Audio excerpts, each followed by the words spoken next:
Hi, hello, and welcome, or welcome back, I suppose. We have now reached the end of 2025, and I want a little look back on what I have been reading this year. And it's been an interesting one because I've definitely had a good overall year, but a lot of the ones that I haven't enjoyed, I don't think I've had many that I've been like, this is potentially one of the worst things I've ever read. Jesus Christ, kill me, kill me, kill me.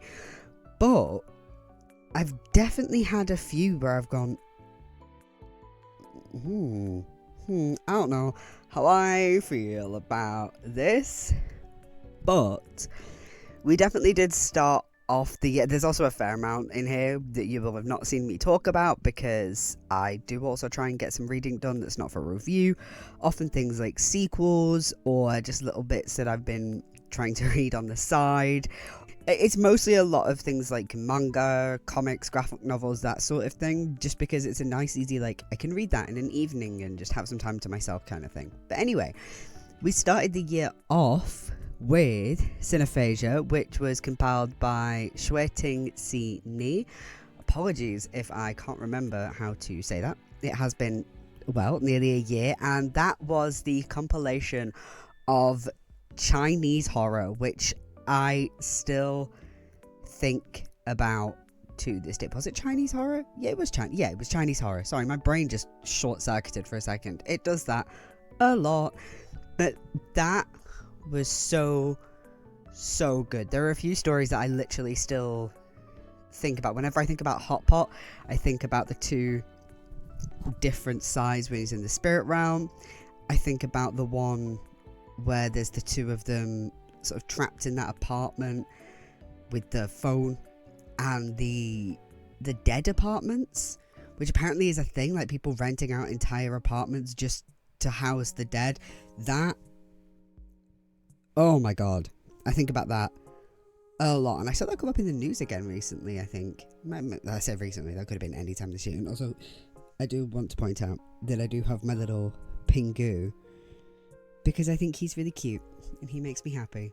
I got this for Christmas and it's so warm, it's so cozy. Does it give me static shock sometimes because it's inevitably made of a bunch of plastic? Yes, but it's my plastic, which I love very much.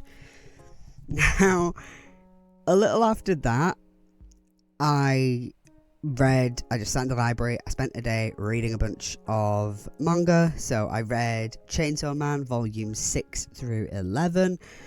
Also reading The Summer Hikari Died volumes 3 and 4. Loved them all. None of those were for review though, but I have been trying to read more Chainsaw Man.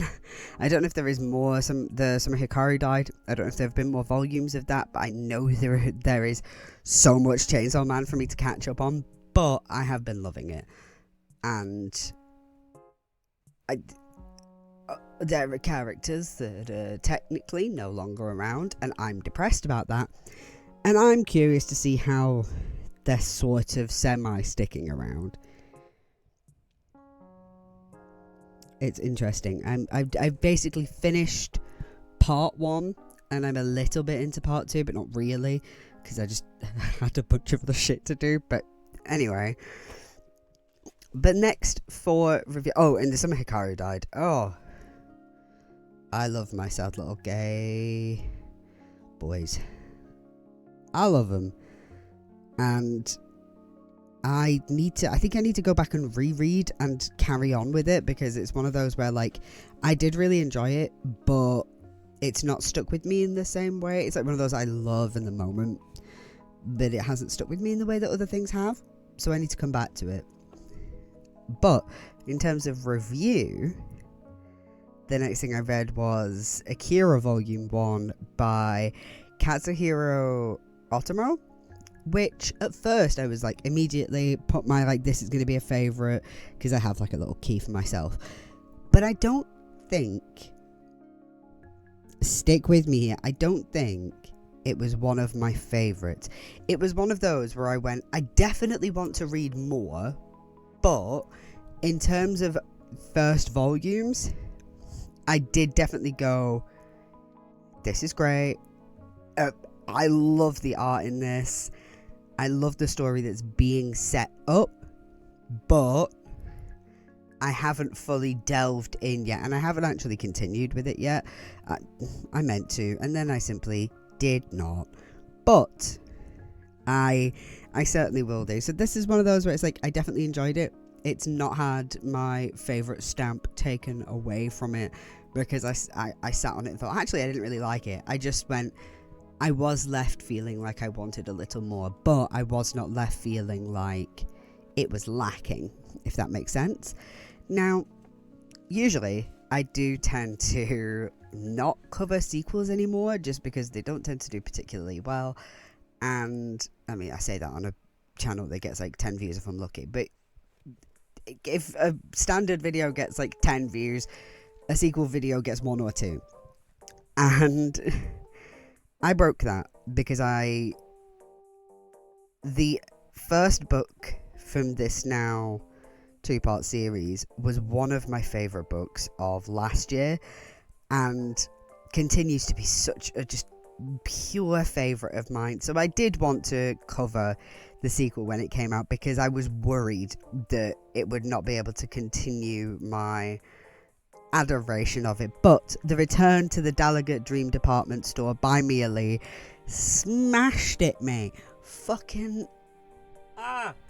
I adore that series. I love how comforting and cozy and easy it is to escape into. It's definitely one of those books where if you crave a little bit of just like, I want to step out for a second into something, well, dreamlike, then that is definitely the place for you. It's so comforting.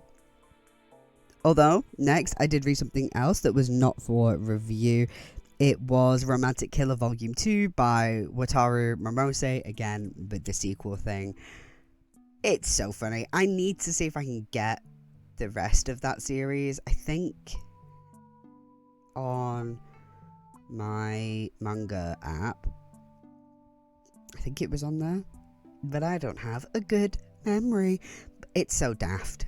It is taking all your... It's a parody of shonen romance. Shonen? Shoujo. No? The girl version of shonen. It's a piss take of your classic romance mangas, but in a way that is still very fun, and it feels lighthearted, and it feels like it's told from somebody who does actually enjoy those cheesy mangas, rather than being a derisive kind of thing. It's very fun. And then next up, I remember I read these two together, that being Sugar and Other Stories by Joy San and Hungry Ghost by Victoria Ying. Both of them very good. I don't have strong memories of either of them. Hungry Ghost a little more. I remember the talk about like projection when you're going through your own issues and having to deal with that, but neither of them have stuck out particularly to me at this point. I remember the art in Sugar was very good, but it's not stuck in my head. But on the other hand, we get to something that absolutely did stick in my head, which was Goodbye Eri by Tatsuki Fujimoto, who is my most read author this year. If I did a Spotify Wrapped of the shit that I have read this year, he would be my most read author, given how much I read at the beginning of the year with Chainsaw Man. Reading Goodbye Eri here, which, oh my god, that killed me. Jesus fucking Christ, and we'll get to him just doing me in a bit later on as well. But I just, sorry, my brain is short-circuiting because that wiped me out. I think I read that around the time that Look Back was in cinema, which I didn't get to go and fucking see because there was a fire at the cinema when I went to go and see it, and I didn't have the time to go any other fucking day. So great, that was fantastic. And I got a View voucher though that I never ended up using because I lost it. But yeah, fucking pay. And then I move on to something that I feel might be quite controversial, which was Jujutsu Kaisen by Gigi Akitami, which this is just volume 1, but I didn't enjoy it. And yes, I am well aware that if I continued reading, I would probably find out more about the characters that I'd like. I get more into the story, and I feel like I would probably enjoy it. Maybe one day I'll watch the anime and actually get into it, because sometimes actually having like voices and things like that to get behind, it helps. But I just didn't find myself falling into it. And the thing is, I didn't think it was bad. I just found that I have been wowed by other first volumes in a way that I wasn't here. I had that with Chainsaw Man. I remember around about this time last year, I read JoJo's Bizarre Adventure for the first time. The first volume of that, oh, beautiful, brilliant, fantastic, everything I want. Obviously very different genres, but you have something like Romantic Killer, which the first volume of that was so, it got me like that. Jujutsu Kaisen just didn't. And I do find that, and I say that knowing that I said I wanted to read more of Akira. I think there was just a bit more in the setup of Akira that I want to know more about these characters, the story, whatever Akira actually is. I just didn't feel that about Jujutsu Kaisen, but I feel like I will watch the anime at some point, because I feel like I could be into it, because everything I've learned about it seems like it is interesting. I just didn't catch the vibe of the first volume. And then we had my little dive into a Bad Rep Book Club read, which I think I'm going to be doing a bit differently from now on. I think I'm just going to be reviewing it as I do my usual reviews, maybe just a slightly deeper dive. But I read Gender Game, which was fine. Certainly not as bad as it seemed like it was going to be. And there were actually strong writing points, which I did not expect.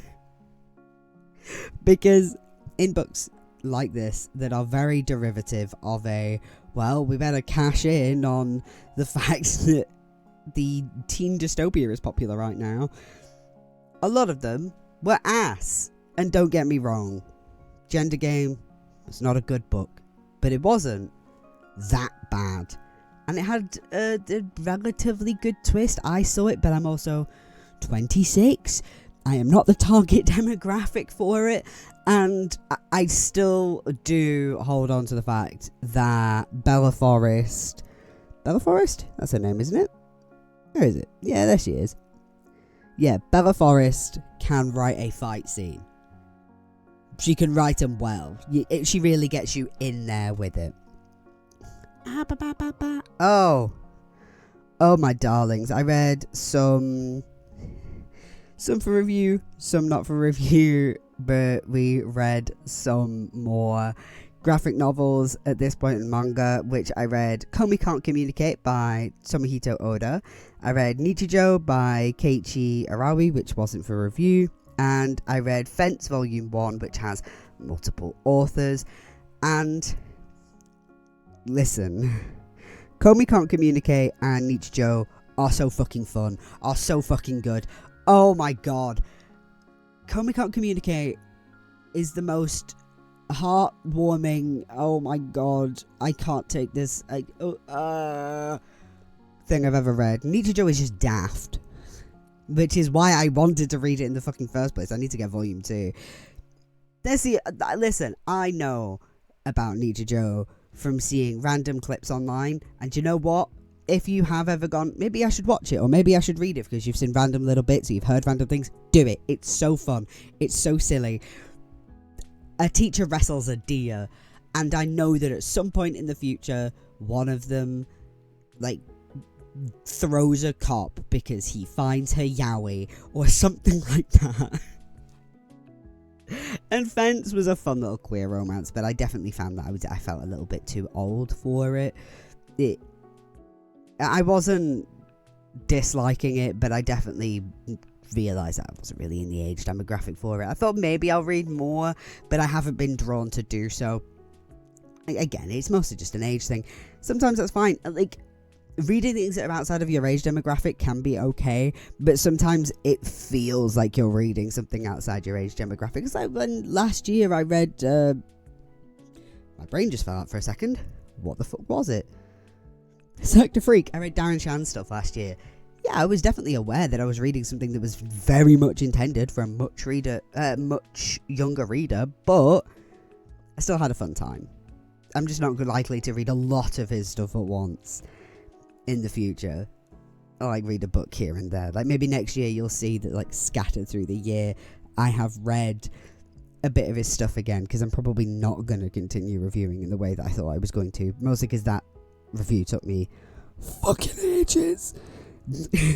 I then read An Eddy on the Floor by Bernard Capes, which I'm still not sure is a favourite of the year, because I can't tell if it's a genuinely really good story if I just like ghost stories.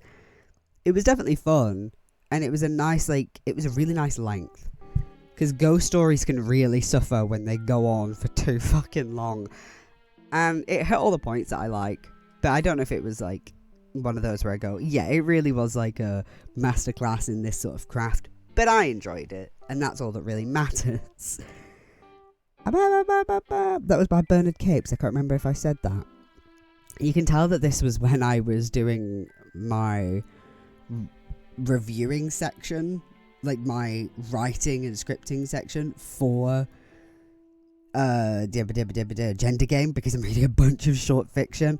But we then had Welcome to St. Hell by Lewis Hancock, which was an obvious favourite. I really need to find the sequel to that, because oh my little trans heart, that was some trans joy in these trying times. And oh my darling, it's so I love the humour in it. I love the art style. It's very Beano, and I mean that affectionately. And it's just I love good, honest trans stories that are, I mean, obviously it is the story of his life, but I also like being able to read about trans men, because genuinely I don't get enough of that.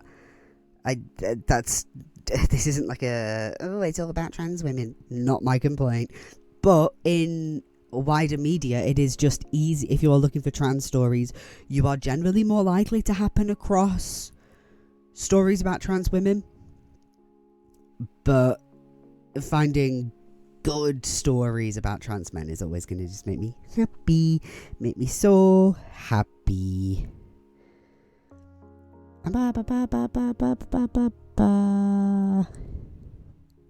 Oh, of course. And we had Winter in Sokcho by Elisa Chua Dusapin. That was a weird one. Affectionately, that was a weird one. But definite favourite. I need to find more of her stuff, because I love the way it's weird in a very normal way. It isn't weird in like a fantasy land, crazy little creatures kind of weird. It was weird in a very, these are just strange people and I love them, and I love when someone can just write strange little creatures that are just people. That's my favourite. I love that. I love when people can just write, that's a weird little freak. Yeah. Gimme weird little freaks. Oh. And I love when people write people like that. Because sometimes it's nice to read something like that where it's like, yeah, I am the weirdo, I am the freak, all that sort of thing. But I like it sometimes when someone just is like that and they're not even loud about it. They're just strange little beasts. God bless them. There is a cat hair tickling my chin because it's attached to my fucking microphone. We then had Pillow Talk by Stephanie, I fucking wrote that awfully. Stephanie Cook and Mel Valentino Vargas. It was fun. It's not going to be a favourite, but it was fun. It was silly. It was camp, and it was wrestling coded, which I'm always going to be like, yeah. It was a nice, simple little, I'm glad I read this. It was heartwarming kind of vibe. But Then we did get to a definite favourite with Convenience Store Woman by Sayaka Murata. Oh, my little autistic heart. I need more books like this, which are strangely mundane. I love that vibe.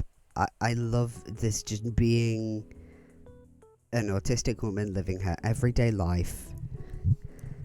It does something for my brain. It tickles it well. I mean, obviously, it's like a kinship kind of thing. You know, I'm definitely neurodivergent. I mean, I know I've got ADHD. Almost definitely autistic.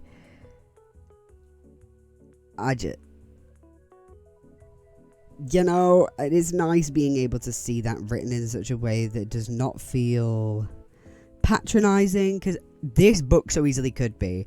I feel like if somebody had intentionally written this book by going, I'm going to write about an autistic woman's day-to-day life in a convenience store, intentionally calling attention to her neurodivergence, I think this could have come across much worse. But I think just because it is told very matter of fact, this is just the way they is, and you can read into the way that she is rather than it being stated, I think that's what makes it work so well. And I just I love it so much. I need to read more of Murata's stuff. I keep meaning to read Hujuma. What's it? Earthlings?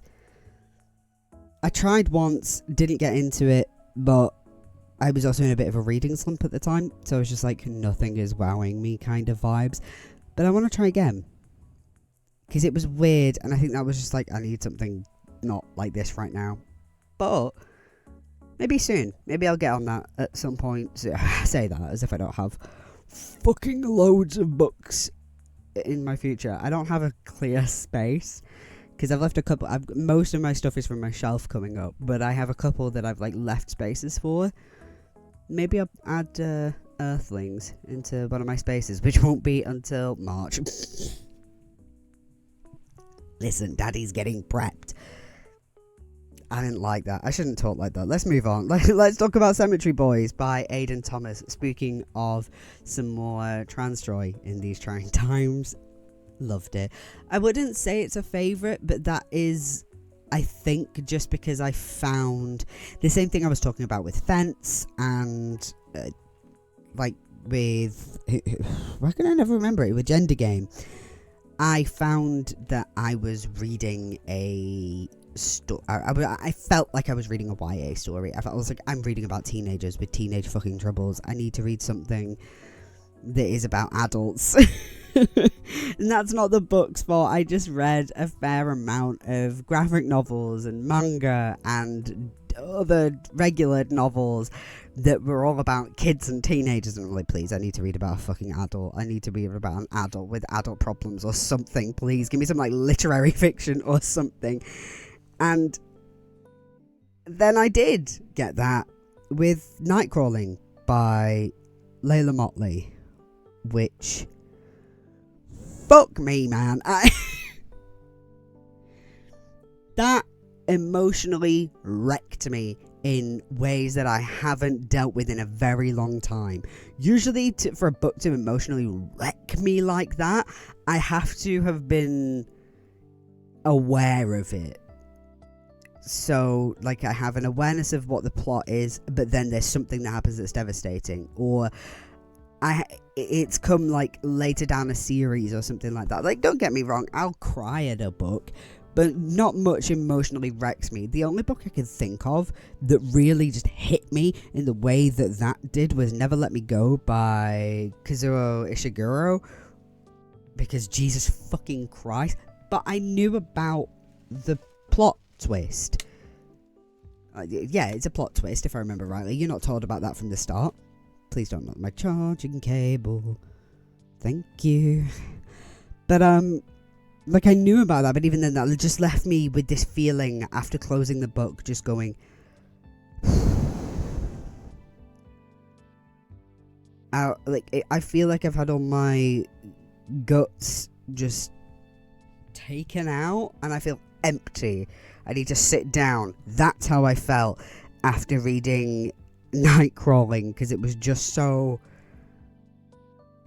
devastating. It was just that. It was devastating, and it broke me, and it hurt me, and it was so good. And I want to recommend it, but also I'm like, know that it will hurt you.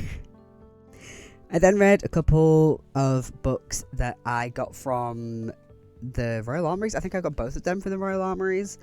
One was Dangerous Arts, which is all about the artistic sort of aesthetics of weaponry, be it guns, swords, armour, all that kind of thing. Very cool, very fun. And the other one was about, well, it's called Torture and Punishment at the Tower of London, and that is by Sarah Barter Bailey. Dangerous Arts is by multiple authors, by the way, but Torture and Punishment is by Sarah Barter Bailey. It's about what you think it's about. It's about torture and punishment at the Tower of London. It was interesting. It was just like, I was bored one night. I had some short non-fiction rather, and I thought, fuck it, just go sit in bed, go do a bit of reading. I did. It was fun. There is not a huge amount to talk about. If you're into those sorts of things, then maybe you would enjoy them. Now, I then read Watermoon by Samantha Soto Bao, which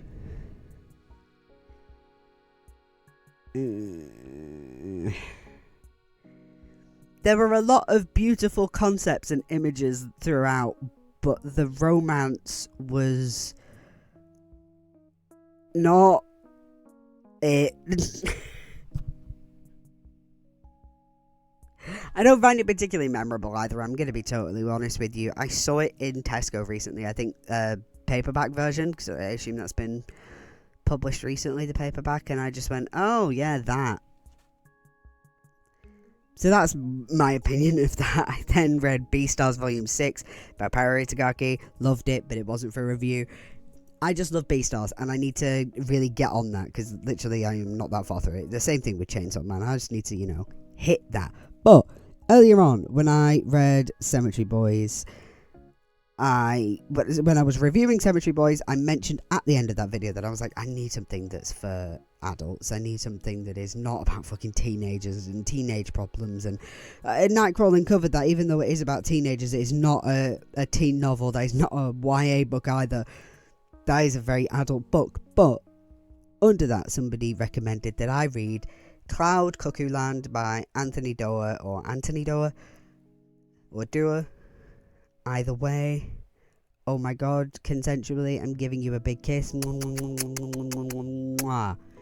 Because I love stories about storytelling and the beauty of storytelling and why it's important. And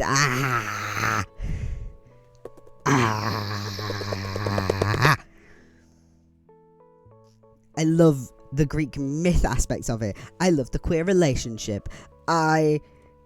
That also devastated me, and the pandemic on the fucking spaceship, and this poor girl left alone in a fucking, basically a virtual universe half the time, and oh my god, it is so, that book just blew me away. I need to get my own copy. I still haven't, and I want to read it for myself again, because the joy that thing fucking brought me, oh my goodness. And I then read The Chrysalids by John Wyndham.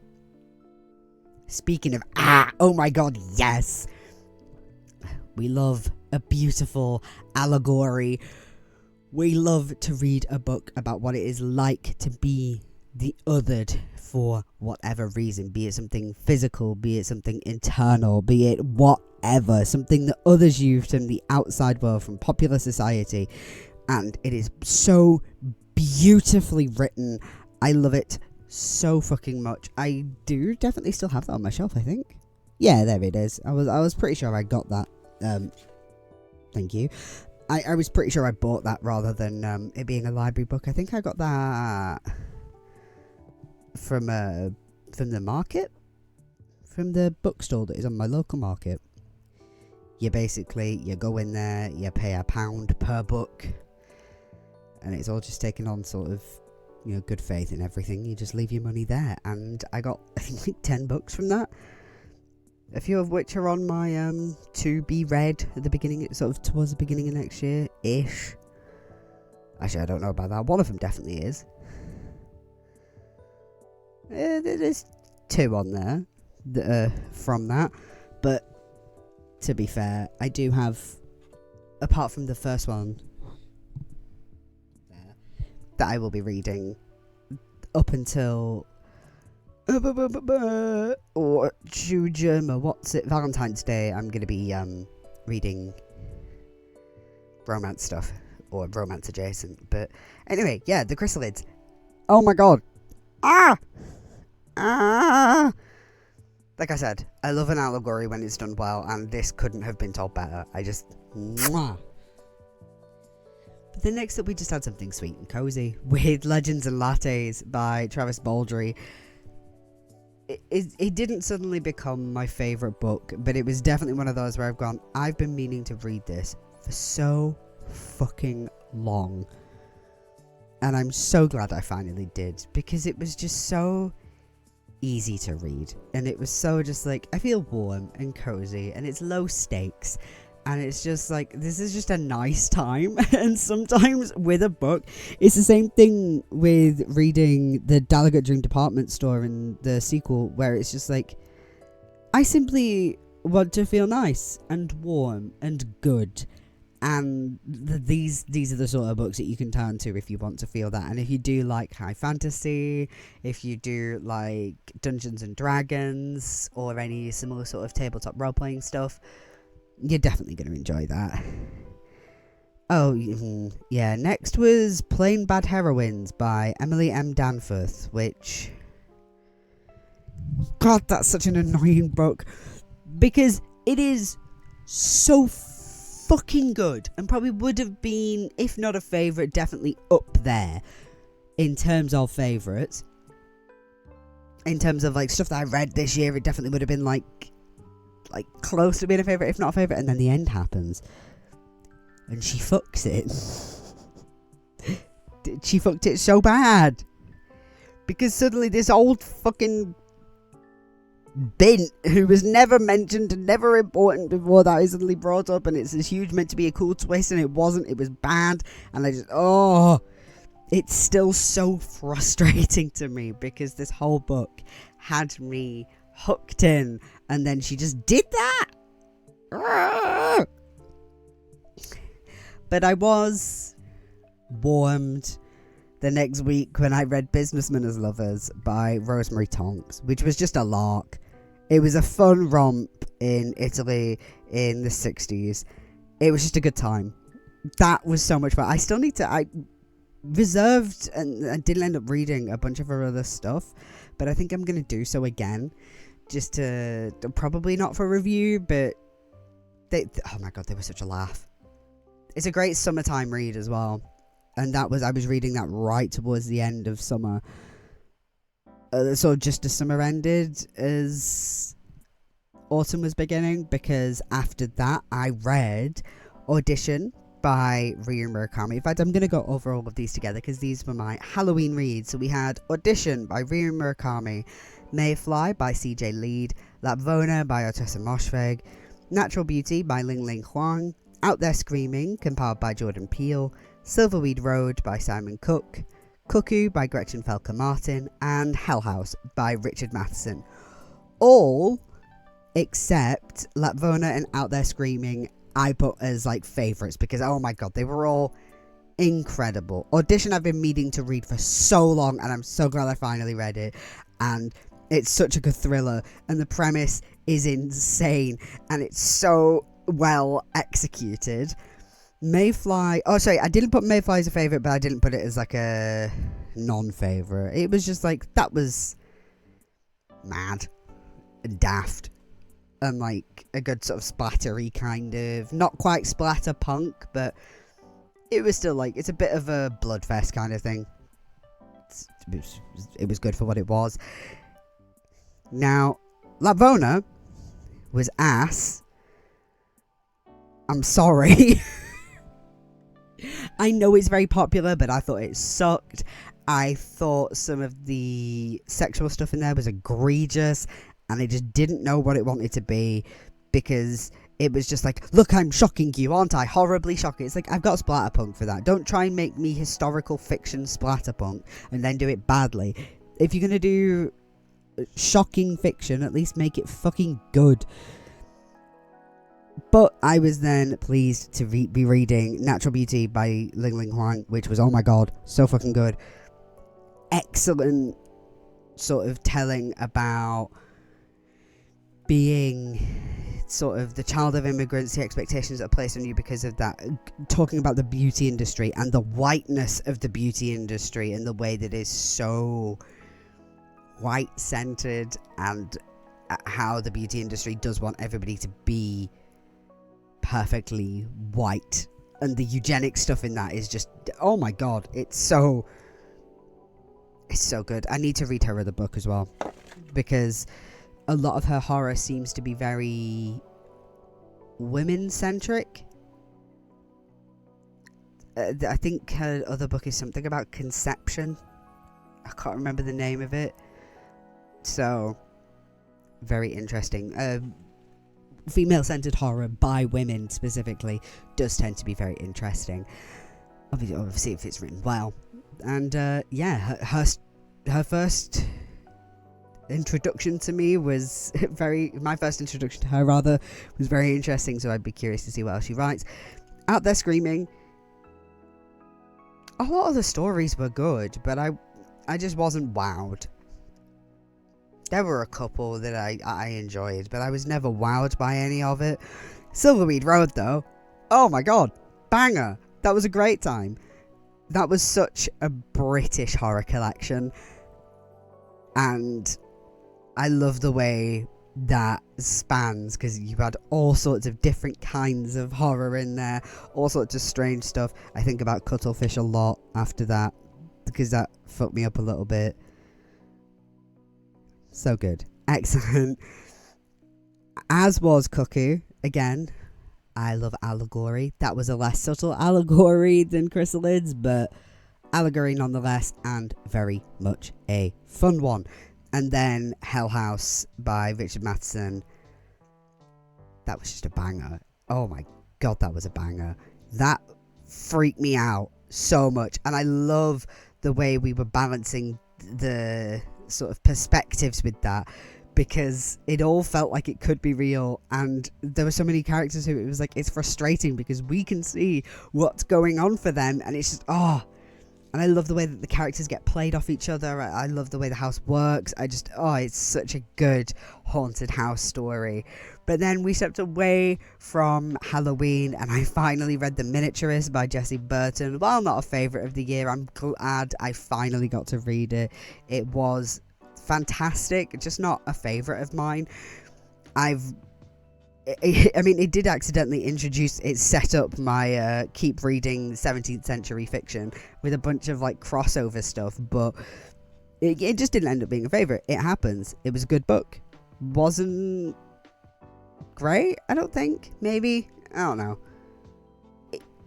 Maybe if I was reading it completely for the first time, so I could have the surprises in the early parts of it, then maybe, but I didn't get that. I probably would read more Jessie Burton stuff, though. I like the way she writes historical fiction.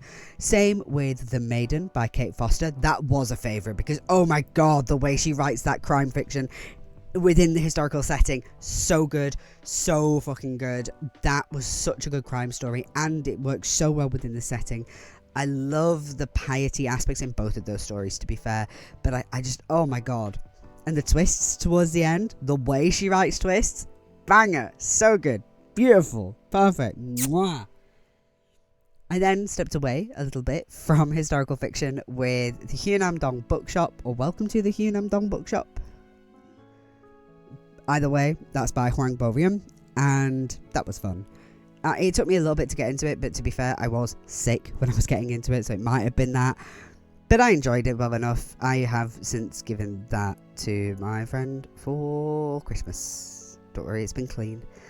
I didn't cough or sneeze on it. I know. It was one of those where it's like, this is warm and comfortable. It was a very easygoing sort of thing. And another one where it's like, this is low stakes. If you want some easy reading, go for something like that.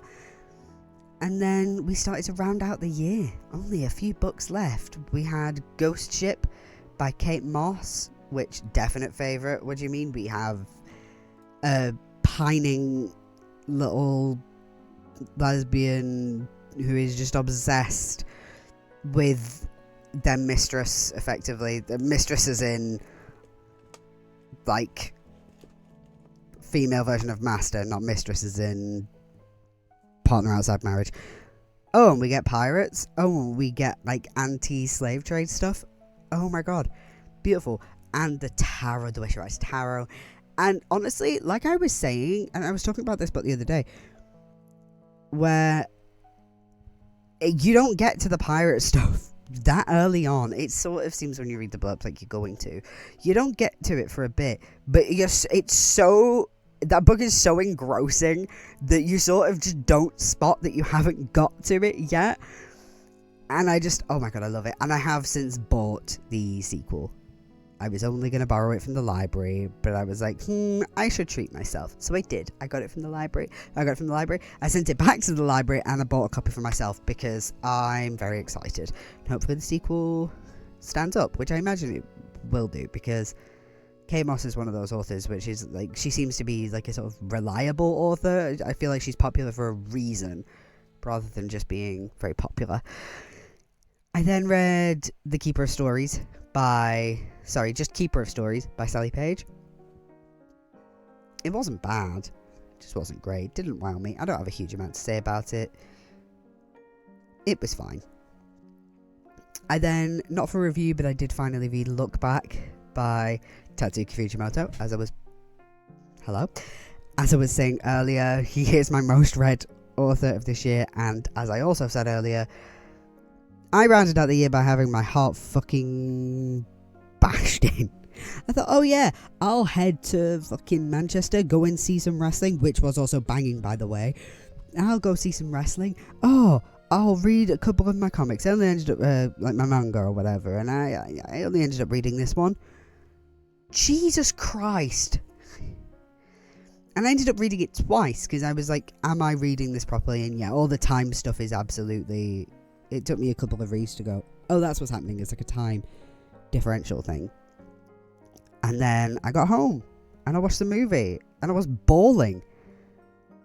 It ruined me. And then I read it again, because I wanted to read it after watching the film, just to put some pieces together that I hadn't quite caught. And oh my god, my emotions. He might be my favourite mangaka of all time, because Jesus Christ. It's certainly for like his... I also do like in the film, I can't remember if it happens in the manga off the top of my head, but I did spot it more clearly in the film, that the manga volumes are all based on Chainsaw Man, which is very fun. And finally, as you have recently seen, I read The Hogfather by Terry Pratchett, which I obviously fucking loved.